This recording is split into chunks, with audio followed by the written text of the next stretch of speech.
Meanwhile, Amnesty International has condemned the killing and is calling on the federal government to ensure the release of Leah Sharibu. The Twitter message on the group's page reads, quote, Amnesty International is deeply concerned about yet another horrific execution of a health worker by Boko Haram 1 month after threatening to do so. We reiterate our call that Boko Haram must immediately release the remaining health workers, Leah Sharibu, and all other civilians held hostage. End of quote. Mr. Emmanuel Osemeka, Country Director, Social Welfare Network Initiative, joins us in the studio to talk on how aid workers can be protected in the Northeast region. Thank you for joining us. Thank you. Good afternoon. Good afternoon. Now, you are an aid worker. Tell us your experience working in the Northeast. Well, I think first off, I want to send my condolences to the family of the both aid workers that have been slain in the last 1 month. It comes to us as a very sad situation because I've been personally with my team in the fringes of Sambisa Forest for the past 3 years.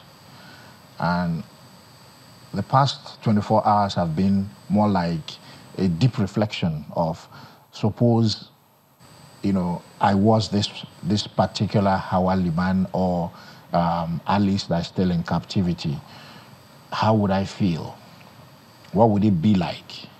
You know, being in the midst of people that I don't know, not even knowing exactly what they're going to do to me next. And for me, I still find it very difficult to comprehend. And it saddens, you know, my heart when I also reflect the fact that I have about 128 colleagues who are still out there, both in Adamawa State and in Borno State, and these are the locations where we call deep field locations. And these are locations where you're trying to provide support to IDPs, you're trying to provide life-saving assistance, and not more than 2-3 kilometers, you're looking at the insurgents. So it scares me because, yes, the military may have provided some level of security for every aid worker that is there, but in recent past, you've heard that even the military is not safe, given the volume of sophistication that the Boko Haram group have amassed. So I think the government needs to really sit back again, take a cursory look at what has happened, where intelligence have failed, or where the strategies have failed, and with a view to come up with a better solution, long-lasting solution, because aid workers naturally within the confines of the UN Charter are not supposed to be targeted by either forces. Now, I'd like us to understand and give us an overview of the humanitarian need in that region. Today, you still have millions of IDPs who are in dire need of food support because they don't have access to land still, or sufficient access to land. You still have about 800,000 that are inaccessible. So you talk about those who are inaccessible, you're talking about those who are still within, who are still behind the Boko Haram, held territories.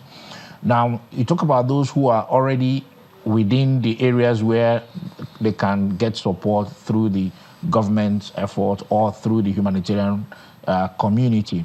You're talking about 2.1 million to 2.7 million. But I know that within the humanitarian response plan, the target is about 5.1 million, which includes both those who are direct victims and, of course, by extension, those who were affected. So there is need for, you still have issues with water supply, you still have issues with a lot of health issues, malnutrition is still there. The last cadre harmonise have also shown that a lot of people, if they do not get that consistent life-saving food assistance, they will probably have famine in 1 or 2 localities. And it's worsened by the herdsmen attack, within the Middle Belt axis.